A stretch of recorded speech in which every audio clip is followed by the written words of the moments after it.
Bonjour frères en Christ, passons à un autre message du jour. Avant cela, aidez-nous en vous abonnant et en aimant cette vidéo et partagez-la également avec un autre frère. Dans les anciens palais d'Égypte, où le pharaon détenait un pouvoir absolu et influençait le destin de son peuple, il existait une pratique terrifiante qui a perduré pendant des siècles, la castration. Cette tradition brutale, commune à plusieurs civilisations anciennes, marquait de manière irréversible à la fois le corps et l'esprit des hommes qui en étaient victimes.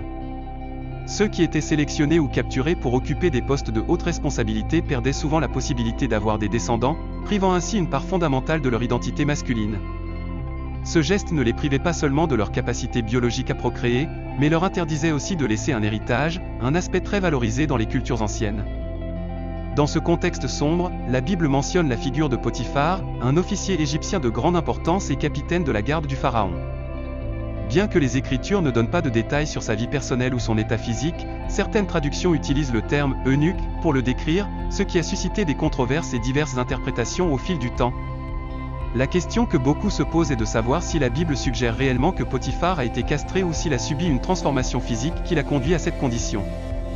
Pour aborder cette question, il est essentiel de s'appuyer sur les Écritures et les contextes historiques des personnages bibliques. Le livre de la Genèse offre une perspective brève mais significative sur la vie de Potiphar. Il est présenté comme un homme de grand pouvoir et de responsabilité au sein du royaume égyptien, occupant le poste de capitaine de la garde, un rôle crucial qui impliquait la protection du pharaon, le dirigeant suprême de l'Égypte. En plus de superviser la sécurité personnelle du roi, Potiphar était également responsable des prisonniers d'État, ce qui pouvait représenter une menace pour le trône. Cela le plaçait dans une position de confiance extrême, avec accès aux affaires les plus sensibles du royaume, faisant de lui l'un des hommes les plus puissants d'Égypte. La vie de Potiphar reflète également le prestige social qui accompagnait les officiers de haut rang à la cour pharaonique. Sa résidence, selon le récit biblique, symbolisait sa richesse et son influence, notamment après l'arrivée de Joseph, vendu comme esclave par les Ismaélites. Dans Genèse 39, 1, il est mentionné que Joseph fut emmené en Égypte et acheté par Potiphar, officier du pharaon. Cet épisode marque le début d'une histoire de rédemption et de bénédiction divine, car sous l'administration de Joseph, la maison de Potiphar prospéra de manière significative. Ce récit nous rappelle comment Dieu peut bénir et prospérer les fidèles, même en terres étrangères ou dans des situations d'adversité, comme l'enseigne la Bible dans Jérémie 29, 11, « Car je connais les projets que j'ai formés pour vous, projets de paix et non de malheur, afin de vous donner un avenir et une espérance. » L'utilisation du terme « eunuque » pour décrire Potiphar dans certaines traductions a suscité des débats sur la question de savoir s'il avait réellement été castré. Dans l'Antiquité, les eunuques, des hommes castrés, souvent avant la puberté, étaient courants dans les cours royales, notamment au Moyen-Orient et en Asie. En raison de leurs conditions, ces hommes étaient considérés comme particulièrement loyaux, car ils n'avaient pas d'intérêts familiaux ou dynastiques susceptibles de menacer le pouvoir du roi. Ainsi, les pharaons et autres monarques leur confiaient des postes de grande responsabilité, comme gardiens des harems, conseillers et administrateurs de haut rang. Cependant, il est important de noter que le récit biblique ne mentionne pas directement la castration de Potiphar. Bien que le terme « eunuque » ait été traditionnellement associé à des hommes castrés dans certains contextes bibliques et historiques, il peut également désigner simplement des officiers de la cour, indépendamment de leurs conditions physiques. Dans le cas de Potiphar, la Bible semble se concentrer davantage sur son rôle d'autorité et son interaction avec Joseph, sans faire allusion à une éventuelle castration ou condition physique spécifique. Dans l'Antiquité, la castration était une pratique utilisée pour assurer la loyauté des serviteurs, mais elle apportait aussi un grand stigmate social et personnel. Être un eunuque signifiait souvent la perte de la virilité et, dans de nombreux cas, une diminution du pouvoir personnel dans des sociétés qui valorisaient profondément la masculinité et la capacité de procréer. Cependant, dans le plan de Dieu, tous les hommes et femmes, quelles que soient leurs circonstances physiques ou sociales, ont un but. Dans Isaïe 56, 4-5, le Seigneur dit aux eunuques qui gardent ses sabbats : « Choisissez ce qui me plaît, et je vous donnerai dans ma maison et à l'intérieur de mes murs un nom meilleur que celui de fils et de filles. » Ce verset renforce l'idée que la véritable identité et la valeur d'une personne ne se trouvent pas dans sa condition physique, mais dans son obéissance et sa fidélité à Dieu. Tout au long de l'histoire, aussi bien dans la Bible que dans d'autres civilisations, la castration a été utilisée comme une stratégie de pouvoir et de contrôle. Un exemple notable de cela se trouve dans le récit du roi perse Artaxerxès, mentionné dans les livres d'Esdra et de Néhémie. Pendant son règne, la castration était une pratique courante pour garantir la loyauté des serviteurs proches du trône. Les eunuques, en raison de leurs conditions, étaient considérés comme plus fiables, et on leur confiait donc des postes de haut rang au sein du palais royal. Cette pratique ne garantissait pas seulement la fidélité des eunuques, mais les transformait également en serviteurs dociles entre les mains du roi. De manière similaire, le roi Nabuchodonosor de Babylone utilisait la mutilation et la castration comme des outils de contrôle sur les peuples qu'il conquérait. Lorsque son armée envahit Jérusalem en 587 avant Jésus-Christ, ils ne se contentèrent pas de détruire la ville et le temple, mais infligèrent également des punitions physiques terribles aux prisonniers. Le roi Sédécia de Juda, qui avait tenté de se rebeller contre Babylone en recherchant une alliance avec l'Égypte, fut capturé et soumis à l'une des punitions les plus cruelles. Ses fils furent exécutés sous ses yeux, puis Sédécia fut aveuglé, garantissant qu'il ne régnerait ni ne verrait jamais plus. Cet acte visait non seulement à punir la rébellion de Sédécia, mais aussi à éliminer toute possibilité que sa descendance puisse défier la domination babylonienne. Le récit de Nabuchodonosor et de Sédécia nous rappelle la souveraineté de Dieu et les conséquences de la désobéissance. Bien que Sédécia ait tenté de trouver la sécurité dans des alliances humaines, en ignorant les prophètes qui réclamaient l'obéissance à Dieu, sa trahison a entraîné de terribles conséquences. Cela nous enseigne que s'écarter des voies de Dieu a toujours un prix, et que seul en lui pouvons-nous trouver une véritable sécurité. À travers ces récits bibliques, nous voyons que l'humanité, au cours de l'histoire, a souvent cherché le pouvoir et le contrôle par des moyens brutaux. Cependant, Dieu a toujours eu un plan plus grand pour ses serviteurs. Même dans les circonstances les plus difficiles et face aux actes cruels des hommes, le Seigneur n'abandonne jamais ceux qui placent leur confiance en lui. Comme l'a dit l'apôtre Paul dans Romains 8h28, nous savons que toute chose concourt au bien de ceux qui aiment Dieu, de ceux qui sont appelés selon son dessein. Cette promesse nous rappelle que, même dans les situations les plus sombres, Dieu travaille pour notre bien. La figure de Potiphar, le contexte des eunuques, et les terribles punitions de Nabuchodonosor nous invitent à réfléchir sur l'importance de l'obéissance et de la fidélité à Dieu. Bien que les pratiques humaines cherchent souvent à soumettre et à contrôler, le Seigneur nous offre une véritable liberté et un but éternel, quelles que soient nos circonstances terrestres. Cet épisode marquant de l'histoire biblique met en lumière la brutalité de Nabuchodonosor et la réalité impitoyable du pouvoir impérial babylonien, qui ne tolérait pas la trahison et utilisait la mutilation comme un outil pour assurer sa domination et terroriser ceux qui osaient défier son autorité. Cependant, à ce stade, notre attention ne se portera pas sur Nabuchodonosor, mais sur le cas intrigant de Potiphar et de Joseph. Si vous souhaitez une vidéo complète sur le règne de Sédécia et la destruction de Jérusalem, laissez-le dans les commentaires et nous le ferons plus tard. Maintenant, Joseph, le 11e fils de Jacob, également connu sous le nom d'Israël, et le premier de sa bien-aimée épouse Rachel, a toujours été spécial parmi ses frères. Dès son plus jeune âge, Joseph s'est distingué, non seulement parce qu'il était le préféré de son père, mais aussi à cause de ses rêves prophétiques qui suggéraient un avenir où il aurait une position d'autorité sur sa famille. Jacob ne cachait pas sa préférence pour Joseph, et en signe de son amour, lui offrit une tunique de plusieurs couleurs. Ce cadeau ne représentait pas seulement l'affection particulière de son père, mais signalait aussi une position de prééminence parmi les fils de Jacob, ce qui provoqua le ressentiment et la jalousie de ses frères. La situation s'aggrava lorsque Joseph partagea ses rêves avec sa famille. Dans l'un de ses rêves, il voyait les gerbes de blé de ses frères se prosterner devant la sienne. Dans un autre, le soleil, la lune et 11 étoiles se prosternaient devant lui. Ces rêves furent interprétés comme des signes qu'un jour Joseph, le plus jeune des frères, régnerait sur eux, ce qui enflamma encore davantage la haine de ses frères, qui ne pouvaient supporter l'idée de se soumettre à lui. Poussés par l'envie et la colère, les frères de Joseph conspirèrent contre lui. Un jour, alors qu'ils faisaient paître les troupeaux loin de la maison de leur père, ils aperçurent Joseph s'approchant et, profitant de l'occasion, décidèrent de se débarrasser de lui. Initialement, ils planifièrent de le tuer, mais Ruben intervint. Le frère aîné est intervenu en suggérant de jeter Joseph dans une citerne vide, avec l'intention de le sauver plus tard. Cependant, pendant que Ruben était absent, les autres frères ont vu une caravane de marchands ismaélites se dirigeant vers l'Égypte. C'est alors que Juda a proposé de vendre Joseph comme esclave plutôt que de le tuer. Pour 20 pièces d'argent, ils l'ont livré aux marchands. Les Ismaélites, qui commerçaient fréquemment entre Canaan et l'Égypte, ont emmené Joseph en Égypte, une terre riche et puissante à cette époque. Pour Joseph, ce voyage devait être rempli de peur et d'incertitude, car il l'éloignait de sa maison et de sa famille, le projetant vers un avenir inconnu.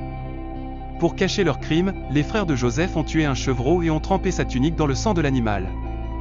De retour chez eux, ils ont montré la tunique ensanglantée à leur père Jacob, qui a immédiatement supposé que son fils avait été dévoré par une bête sauvage. Désespéré, Jacob a déchiré ses vêtements en signe de deuil profond, et personne n'a pu le consoler, car il croyait que son fils bien-aimé était mort. Cet épisode montre la douleur profonde que peut causer la trahison et comment même une famille peut être détruite par l'envie et la tromperie. Pendant que Jacob pleurait la perte de son fils, Joseph arriva en Égypte, où sa vie prit une tournure inattendue. Là, il fut acheté par Potiphar, un officier de haut rang à la cour du pharaon.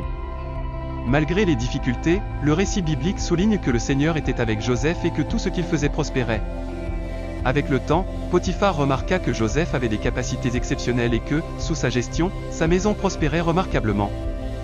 Reconnaissant les compétences et l'intégrité de Joseph, Potiphar lui confia toute l'administration de sa maison, le plaçant à la tête de tous ses biens.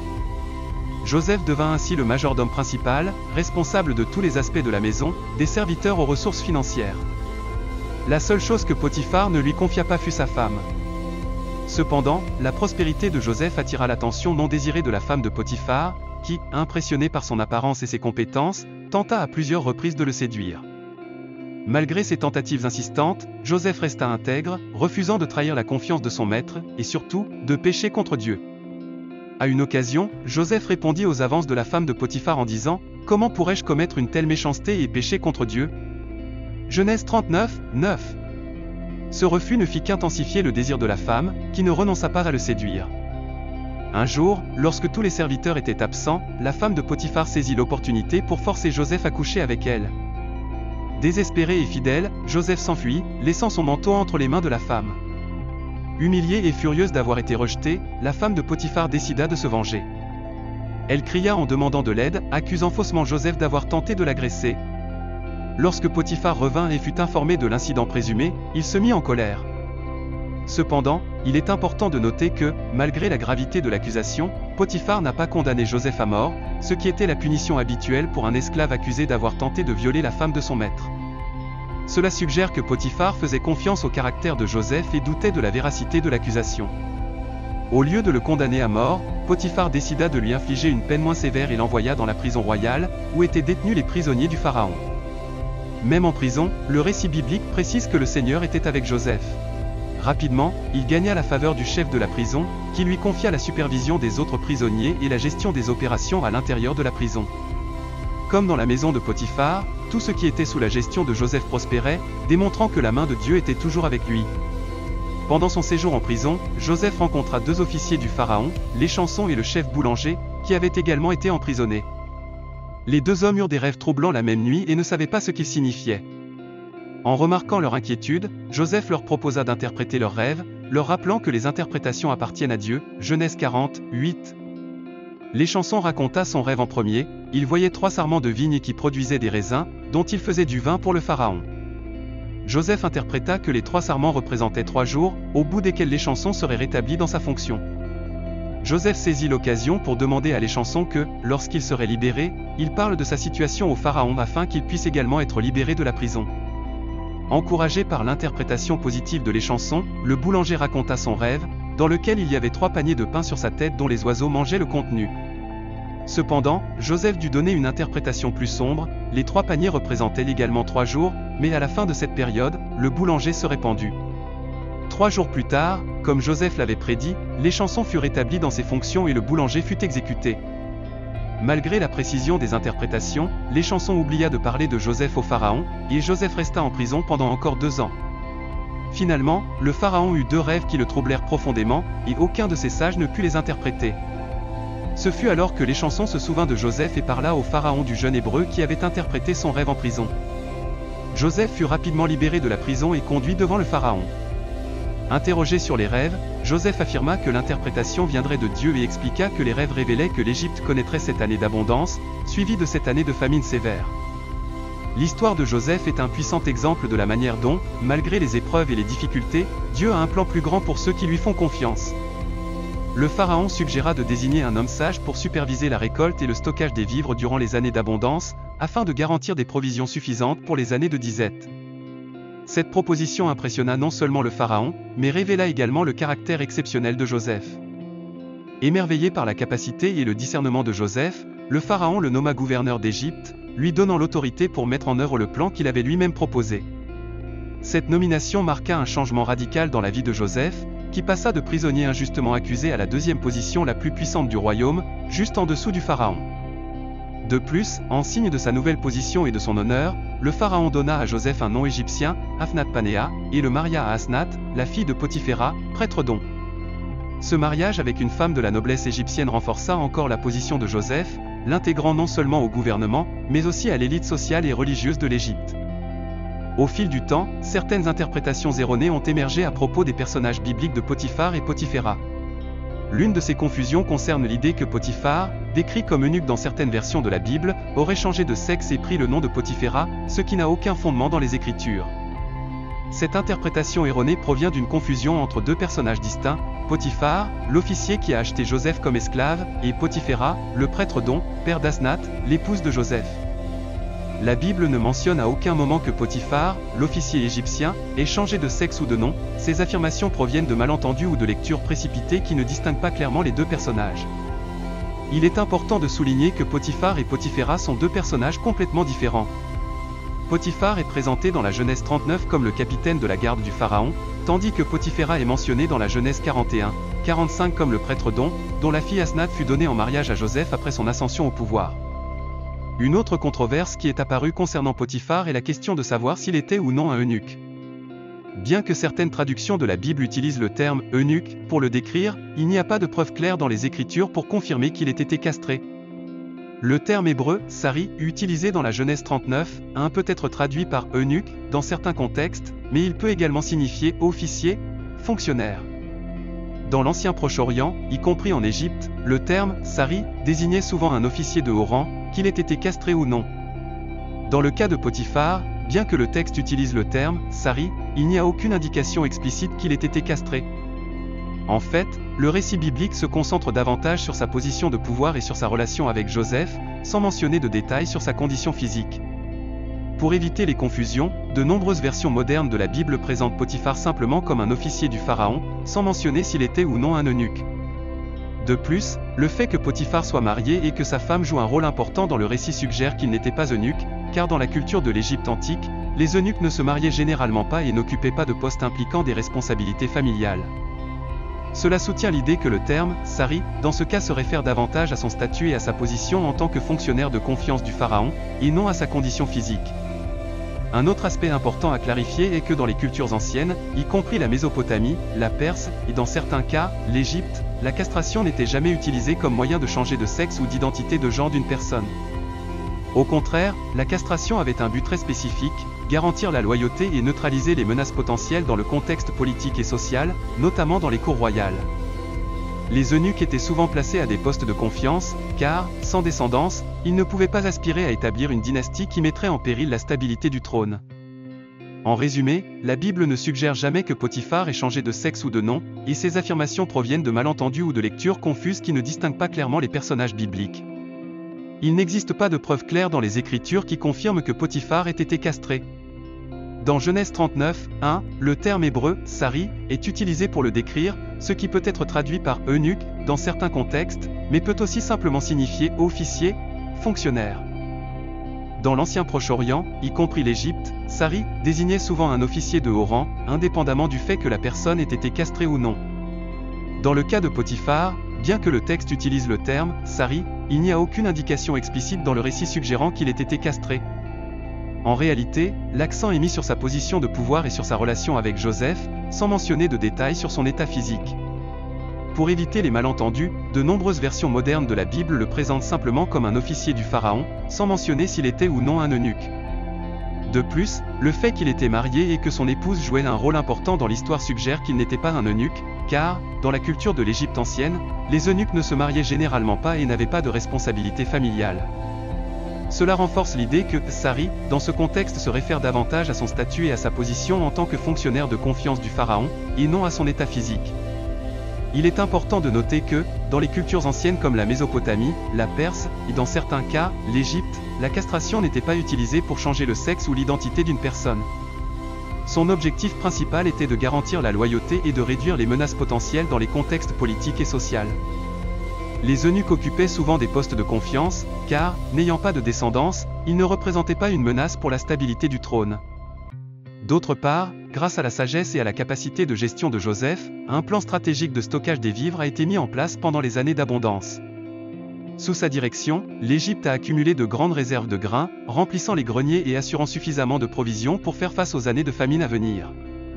Pendant ces années, Joseph a aussi fondé une famille, ayant 2 fils avec son épouse. Le premier s'appelait Manassé, ce qui signifie « Dieu m'a fait oublier toute ma souffrance et la maison de mon père », symbolisant la guérison de son passé. Son deuxième fils fut nommé Éphraïm, qui signifie « Dieu m'a fait prospérer dans le pays de mon affliction », reflétant le succès que Joseph a atteint même dans une terre étrangère. Lorsque les 7 années de famine sont finalement arrivées, la crise fut sévère, affectant non seulement l'Égypte, mais aussi les régions voisines. Grâce à la prévoyance de Joseph, l'Égypte était préparée et il commença à distribuer les grains stockés, les vendant au peuple. Au fur et à mesure que la famine se propageait, d'autres nations vinrent également en Égypte chercher de l'aide, ce qui fit de Joseph une figure salvatrice. Parmi ceux qui vinrent se trouvaient les frères de Joseph, qui, à cause de la famine en Canaan, furent envoyés par leur père Jacob pour acheter des vivres. À leur arrivée en Égypte, les frères ne reconnurent pas Joseph, désormais un homme puissant, vêtu comme un noble égyptien et parlant par l'intermédiaire de traducteurs. Cependant, Joseph les reconnut immédiatement, mais choisit de ne pas révéler son identité tout de suite. Au lieu de cela, il décida de tester ses frères pour voir s'ils avaient changé depuis le moment où il l'avait vendu comme esclave.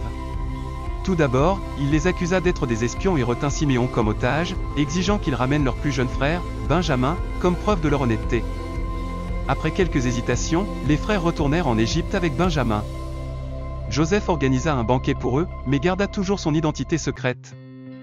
Ensuite, il plaça une coupe d'argent dans le sac de Benjamin et, après les avoir accusés de vol, menaça de garder Benjamin comme esclave. C'est alors que Judas, le frère qui avait suggéré de vendre Joseph des années auparavant, se proposa d'être esclave à la place de Benjamin, afin de ne pas causer plus de douleur à leur père Jacob. Ému par le changement de cœur de ses frères, Joseph ne put contenir ses émotions et se révéla à eux. Il les pardonna, expliquant que, bien qu'ils aient eu de mauvaises intentions en le vendant, Dieu avait utilisé leurs actions pour sauver de nombreuses vies. Il leur demanda ensuite de retourner à Canaan pour ramener leur père Jacob et le reste de la famille, afin qu'ils puissent s'installer en Égypte et vivre en sécurité pendant les années restantes de la famine. Lorsque Jacob apprit que son fils Joseph était encore en vie, il fut rempli de joie et se déplaça en Égypte, où il fut accueilli avec honneur. Ainsi, la famille de Joseph s'installa dans la terre de Goshen, l'une des meilleures régions d'Égypte, où ils prospérèrent. Ce récit biblique souligne le pouvoir rédempteur de Dieu et sa capacité à transformer les situations les plus difficiles en bénédictions. Il met également en lumière l'importance de la fidélité et de l'intégrité. Malgré les trahisons et les injustices, Joseph n'a jamais perdu sa foi ni son sens du devoir, et en conséquence, Dieu l'a élevé à une position d'autorité et l'a utilisé pour sauver de nombreuses vies.